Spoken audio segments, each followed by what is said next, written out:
Vous êtes debout sous la douche, l'eau brûlante, mais vous ne ressentez rien. Pourquoi? Parce qu'en ce moment, vous n'êtes pas dans votre salle de bain. Vous êtes sur une immense scène, en train de prononcer un discours qui émeut des milliers de personnes jusqu'aux larmes.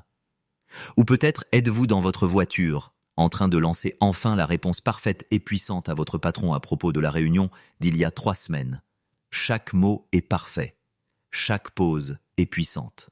Mais soudain, un klaxon retentit. La scène disparaît. La foule s'évanouit. Et vous restez simplement là, seul dans la circulation, avec le regard de quelqu'un qui vient de perdre un royaume entier. Bienvenue dans la pièce invisible. Il est temps de parler de l'endroit où vous allez réellement lorsque vous disparaissez.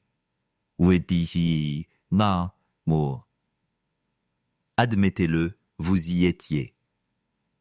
Ce moment où la réalité autour de vous s'est soudain estompée, laissant place à un scénario parfait qui se déployait dans votre esprit. Cela pouvait être une confession romantique que vous n'avez jamais eu le courage de faire, ou une dispute enflammée dans laquelle vous aviez le dessus. Dans ce monde, vous êtes plus intelligent, plus décisif, et surtout, vous avez le contrôle. Vous pouvez rembobiner, modifier et savourer la sensation de victoire que la vraie vie offre rarement. Pourtant, lorsque le bruit d'une chasse d'eau ou d'un klaxon vous ramène, une étrange sensation de vide vous envahit. Vous êtes-vous déjà demandé pourquoi nous gaspillons autant d'énergie, nos émotions les plus intenses, pour des personnes qui ne sont même pas là? Pourquoi le cerveau choisit-il d'abandonner la réalité pour vivre dans un fantôme de l'imagination? Ce n'est pas simplement un vœu pieux, c'est un mécanisme psychologique complexe, une voie d'échappement que votre âme a construite pour elle-même. Et aujourd'hui, nous franchirons cette porte ensemble pour trouver la réponse. La plupart des gens pensent savoir ce qu'est la rêverie. Ils pensent qu'il s'agit d'un bref éclair d'un séjour de vacances ou d'un ticket de loterie gagnant en attendant que la bouilloire chauffe. Mais pour vous, c'est différent. Ce n'est pas une visite, c'est une résidence.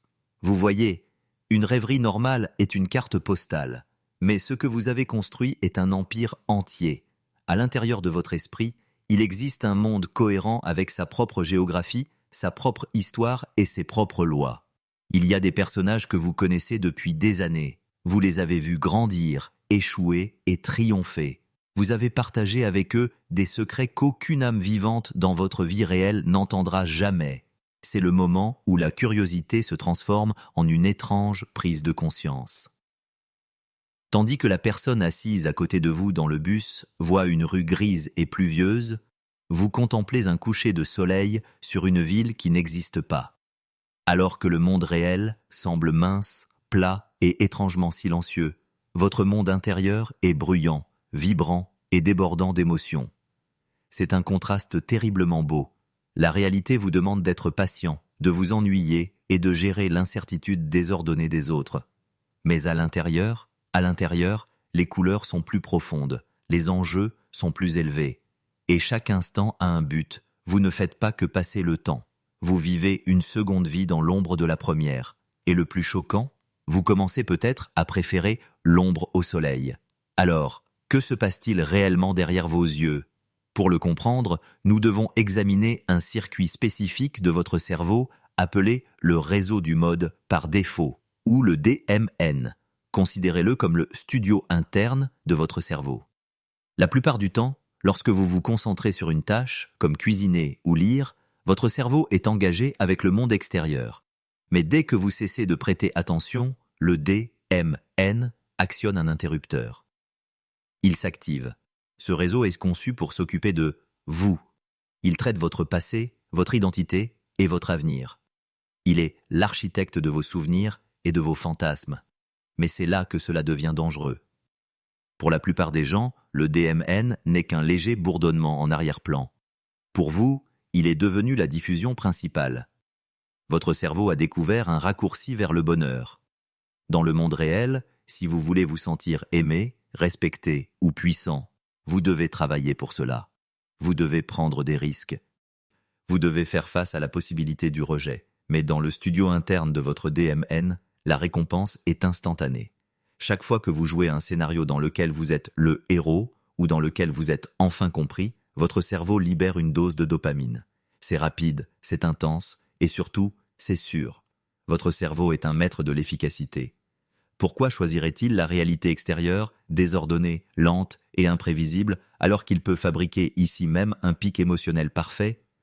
Vous ne faites pas que penser. Vous alimentez une boucle biologique qui a appris à préférer la simulation à la vérité.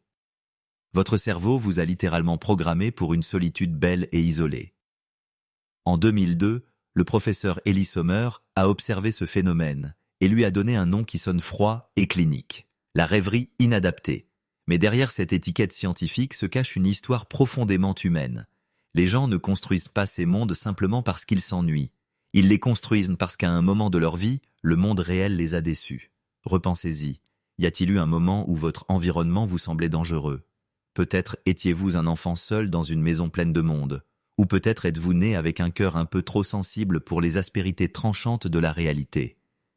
Pour un système nerveux sous pression, ces fantasmes ne sont pas un problème. Ils sont une solution brillante et créative. Ils sont une trappe de secours. Dans votre esprit, vous tenez la télécommande. Et dans le monde réel, les gens sont désordonnés. Ils partent sans expliquer pourquoi. Ils vous blessent par erreur. Ils laissent des phrases inachevées. Mais dans votre monde intérieur, vous pouvez rembobiner la bande. Vous pouvez éditer le dialogue jusqu'à ce qu'il soit parfait. Vous pouvez forcer cette personne à enfin, véritablement comprendre votre douleur. C'est la sécurité ultime. C'est un lieu où la connexion existe sans le risque terrifiant du rejet. Vous avez créé un laboratoire pour vos émotions, où vous pouvez tout ressentir intensément, mais selon vos propres conditions. Vous ne fuyez pas la vie. Vous courez vers une version de la vie où vous avez enfin le pouvoir d'être vu, exactement tel que vous êtes. Mais finalement, le générique doit défiler. Vous ouvrez les yeux et pendant une fraction de seconde, il y a un silence lourd et sans nom. C'est ce que j'appelle l'arrière-goût émotionnel. Vous étiez à l'instant un héros, un amant ou un survivant, et maintenant, vous êtes simplement quelqu'un qui fixe un sandwich à moitié mangé ou une pile de linge qui doit encore être pliée. La transition est brutale. C'est comme sortir d'une maison chaude et lumineuse pour entrer sous une pluie glaciale. Et c'est à ce moment que la voix commence. Celle qui murmure à propos des 30 minutes, de l'heure ou de l'après-midi entière qui vient de disparaître dans le néant. Vous regardez l'horloge et ressentez une piqûre vive et froide dans la poitrine. C'est la honte. Vous vous sentez ridicule de parler à des personnes qui ne sont pas là. Vous vous sentez coupable de négliger la vie qui se déroule réellement devant vous. Mais voici la partie la plus cruelle du piège. La honte est une émotion douloureuse. Et quel est l'unique endroit où vous savez aller pour échapper à la douleur? Exactement. Vous retournez à l'intérieur. La honte d'avoir perdu du temps devient le carburant même qui vous pousse à en perdre davantage. C'est une boucle parfaite, auto-entretenue. Plus vous vous sentez comme un échec dans la réalité, plus vous avez besoin du succès de vos fantasmes. Vous êtes pris dans une spirale où le remède est aussi le poison. Le monde continue d'avancer, vos amis continuent de grandir et vous restez immobile, ancré par un monde secret qui vous offre tout mais ne vous donne rien que vous puissiez réellement tenir. Si vous êtes resté avec moi jusqu'ici, je veux que vous preniez une profonde respiration. Vous pourriez avoir l'impression qu'il y a quelque chose de brisé en vous. Vous pourriez avoir l'impression d'être un fantôme hantant votre propre vie. Mais je veux vous offrir une autre vérité. Le fait que vous puissiez construire des civilisations entières avec des émotions complexes et des histoires vivantes, tout cela dans le silence de votre propre esprit, ce n'est pas un défaut. C'est une capacité extraordinaire. Vous êtes assis sur une mine d'or de richesse intérieure. La tragédie n'est pas que vous ayez imaginé si profondément. La tragédie est qu'à un moment donné, vous avez décidé que cette profondeur n'était sûre que lorsqu'elle était invisible. L'objectif ici n'est pas de tuer votre imagination. Nous ne cherchons pas à faire de vous quelqu'un qui ne disparaît jamais dans ses propres pensées. Au contraire, nous voulons demander « Que fait cette disparition pour vous ?» Regardez votre scénario préféré. Que vous donne cette connexion imaginée que vous ne vous autorisez pas à demander à voix haute? Que c'est cette version de vous, celle qui est courageuse, aimée ou entendue, que vous avez trop peur de vivre? Vos rêveries ne sont pas seulement des fantasmes, ce sont des plans.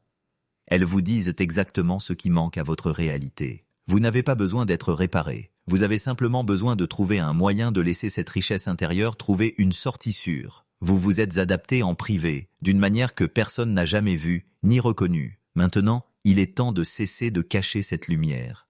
Prenez un petit morceau de ce monde, un minuscule fragment de ce courage ou de cette connexion, et essayez de le construire ici, dans la lumière désordonnée, imparfaite, mais belle du monde réel. Vous avez vécu 1000 vies dans l'obscurité. Il est temps de vivre enfin celle-ci.